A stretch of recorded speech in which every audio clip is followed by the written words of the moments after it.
Hey guys, and welcome back to Torchlight. Last time I kind of spoke about different attitudes to games, and just kind of want to finish that now.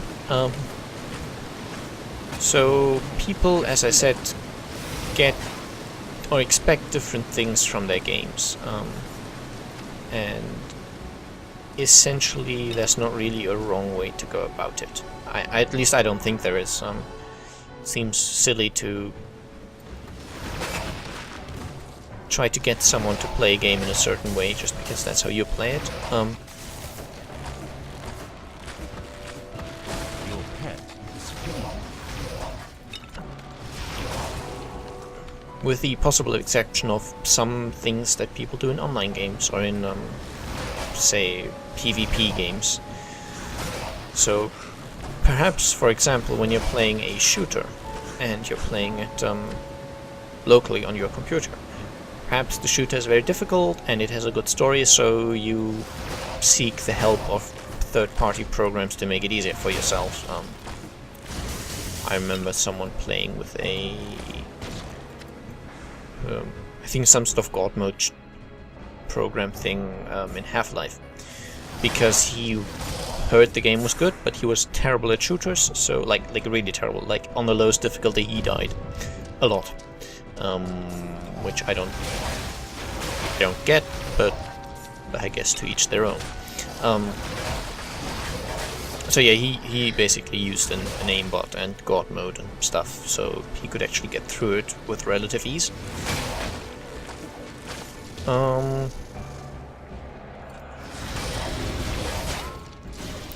And so that sort of thing, I'd say, is up to everyone for themselves, obviously. If you want to cheat in a local game, be my guest. I don't think there's anything to be said against that. You obviously deprive yourself of some of the game in a way, but then if you don't care about that and the parts that you care about are unaffected or not affected in a major way by your cheating, then I don't see why it should be why there should be people complaining about the fact that cheats are in the game. Much like I don't understand how people were complaining about early rumors that Dark Souls 2 was meant to have an easy mode. My health is low. Like, I understand them saying they want the game difficult, so they don't want to be forced to play in easy mode. Understandable. But saying it should not even be possible to switch to a lower difficulty, even for those people who would otherwise be unable to play the game. And now they've produced a game which is apparently substantially more difficult than, or at least noticeably more difficult than the first one, which was already known for its difficulty and had a lot of people not playing it because it was so hard. So in a way, losing customers to something I don't understand. My inventory is full. I've gained fame.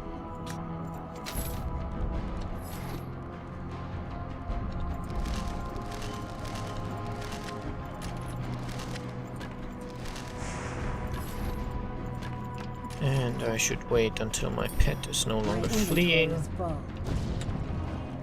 There you go, pet. Stop fleeing. Go to town.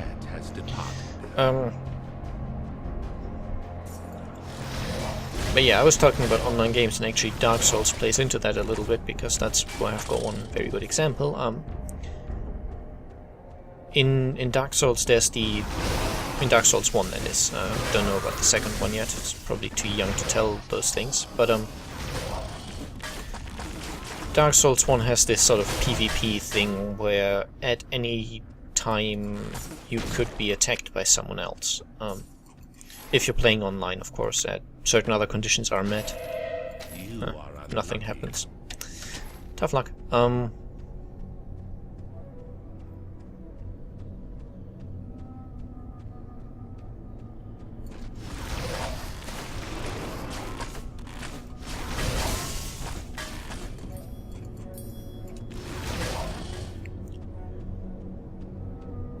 But because it's PvP, people want to cheat, and cheating in PvP is kind of the point where I say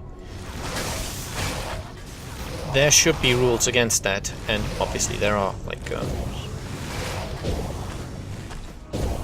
hacking on games like Dark Souls or Diablo will eventually get you banned.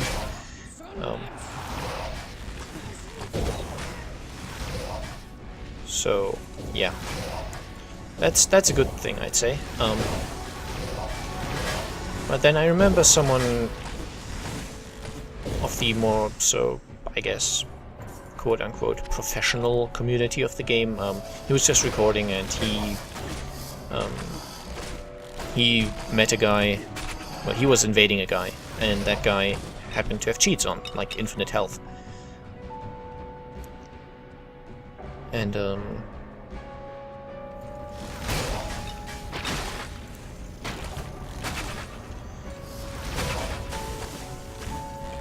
somehow I guess he left, he stopped invading, I don't know exactly what happened, but the guy then contacted him saying, if you want, we can have a fight and I'll turn off my cheats, I'm just having it because the game's too hard for me. So, in that sense, that would be fine, but the problem is, of course, that when PvP or stuff like an active economy is involved, cheating has a chance of really damaging someone else's playing experience in some way. Like if everyone uses cheats to get billions of gold, then people who don't use that cheat will not have any financial power, basically.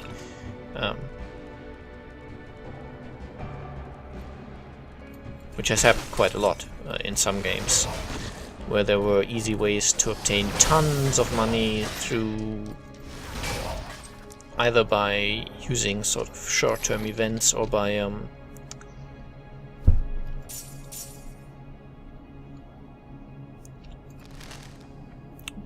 plain cheating. So some people had tons of money, like... I'm saying like again, I don't want to say that.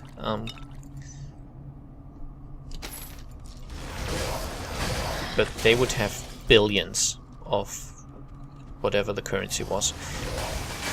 And in order for a new player to actually buy anything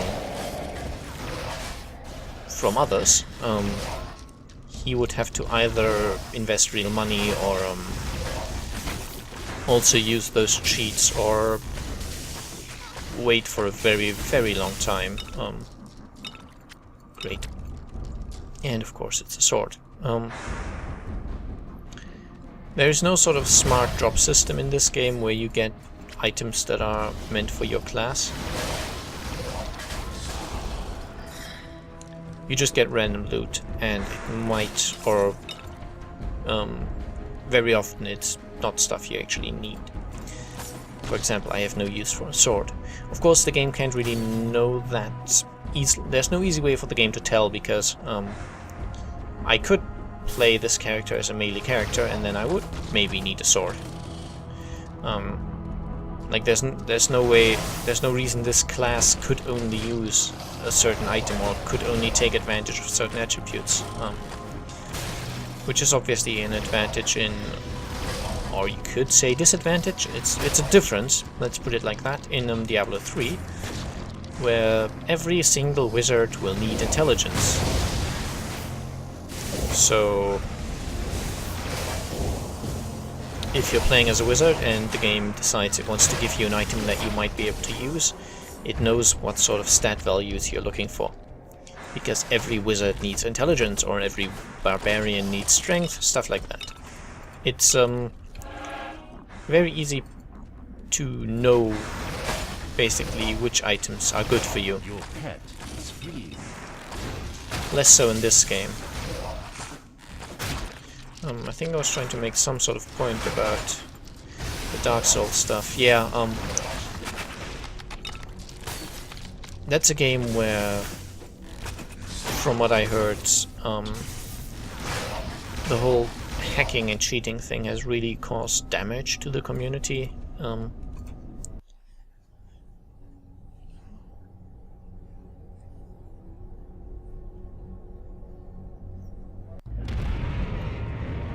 Okay, boss level, as we can tell from the different name.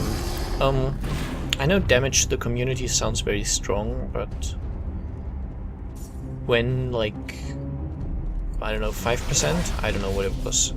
A fairly noticeable amount of players you meet online are simply cheating.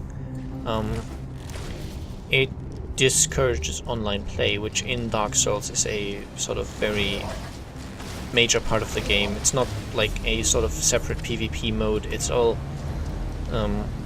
it's kind of very unique in that way that it's very integrated in the game, and it has its... like the whole PvP thing is sort of explained in the story and in the lore of the game. Stuff like that. It's quite cool. And also,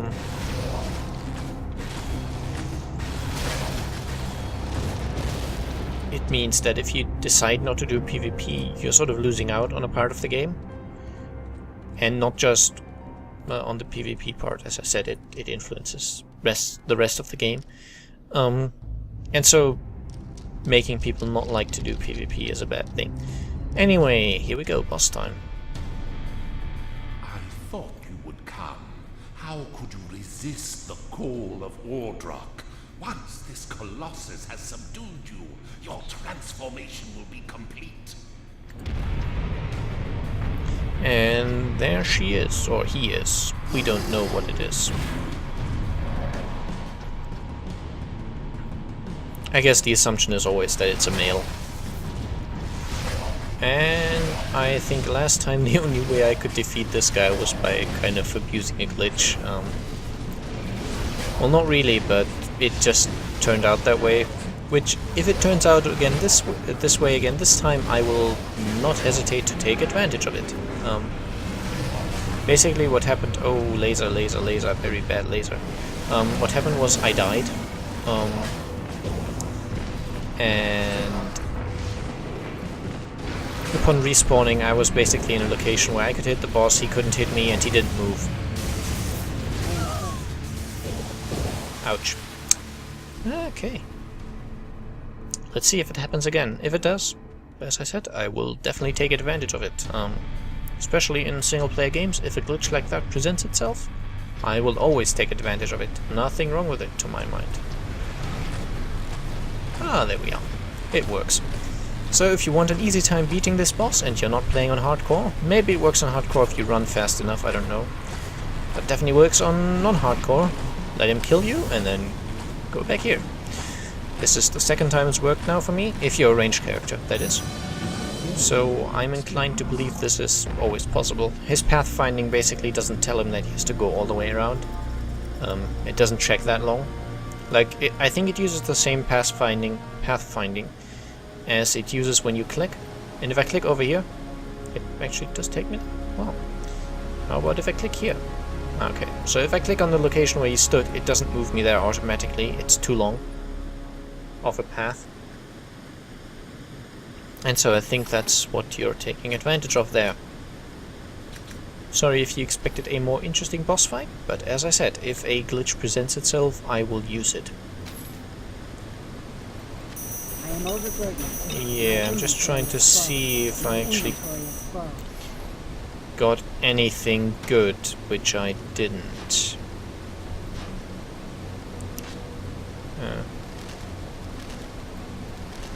That isn't possible. Health, it's not a bad sword as such. It has, like, the health stolen is nice, mana stolen is nice, damage bonus is kind of nice. So not bad, but obviously entirely pointless to me. I have my trusted bow. But yeah, boss time over. We defeated that thing. So we should get a waypoint? Yes, we do. The tremors are subsiding. My faith in you was well placed. Have you encountered Master Ulrich again? I will have to deal with him eventually. I cannot allow him to become a servant of darkness. We are approaching the Ember Forge, but one final obstacle remains. The Overseer's notes mention an ancient fortress infested with goblins. The hordes prevented him from ever reaching the Dwarven fortress itself. Defeat the goblins, and we'll be close to our goal. Okay. You have gained a task.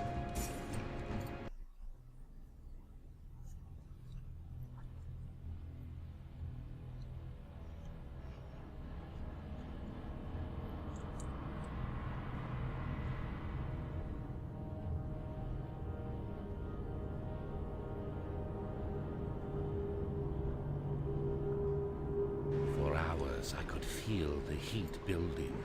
The rock beneath my feet grew warm, and sulfur burned in my nostrils. As I squeezed through the crack in the rock, I expected to see lava, but still, I was unprepared.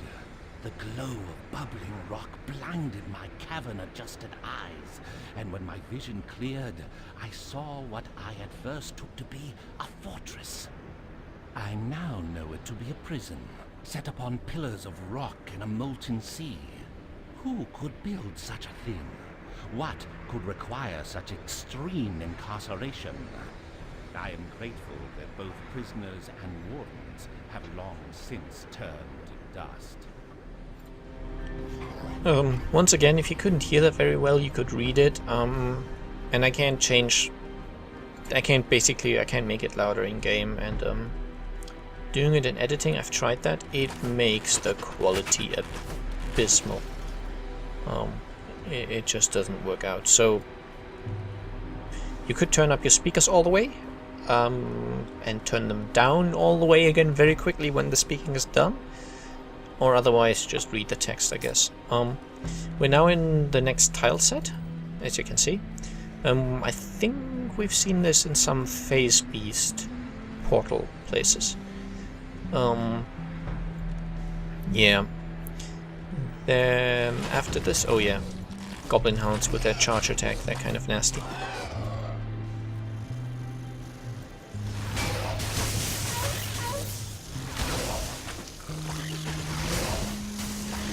After this, we will get the Dwarven Fortress tile set, which is not the Dwarf Fortress the game, it's Dwarven Fortress the tile set in this game. It's just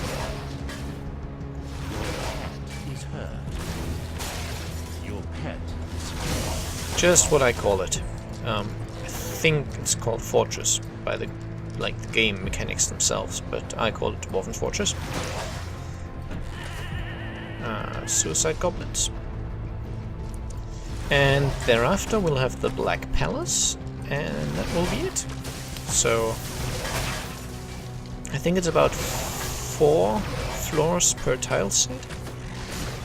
And I can't see which floor we're on now. I think it's 21, but as I said, my overlay is right in the way, so I can't actually tell.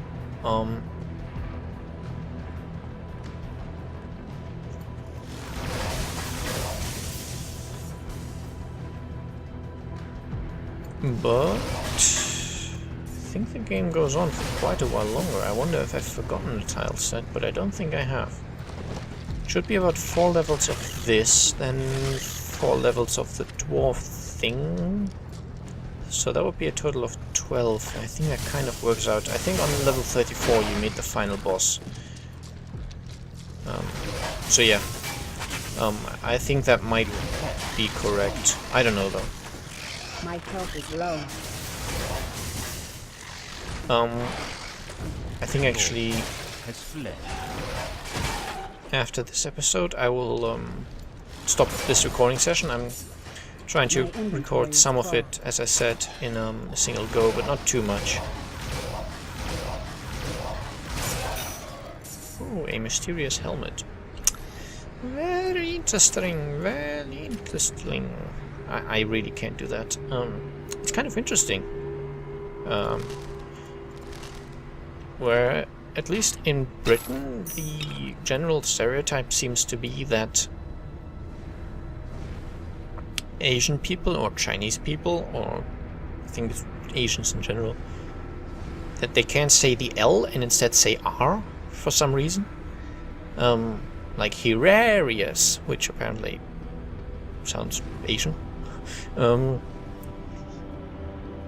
in Germany at least, and I think in most German-speaking countries, it's the exact other way around, where the stereotype is they can't say the R and they say L instead. Like hilarious, which to German, just in terms of the stereotypes, sounds more Asian. Now, in reality, it's not true, of course, but it's just, I always found that... Oh, nice. Yeah, I think I'm using this one. Could put in a... might as well put this cut pure armor in it to increase more the armor by even more.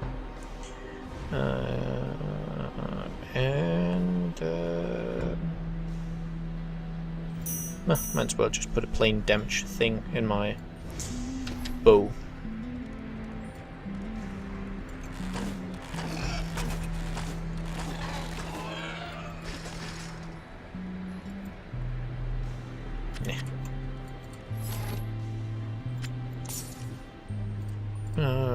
You have healed self, map scroll, okay.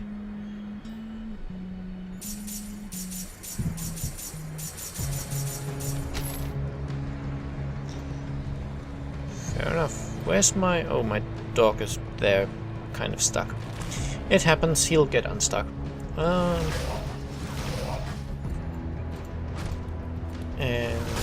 Oh, we get a boss. Okay, that's fine. We'll make this the final encounter of the day then. Kakotra the Iniquitous. Let's just go on and call him Throat Cancer. Ah, not a bad axe. Kind of plain, but not bad. So yeah, I'll see you next time. Bye bye.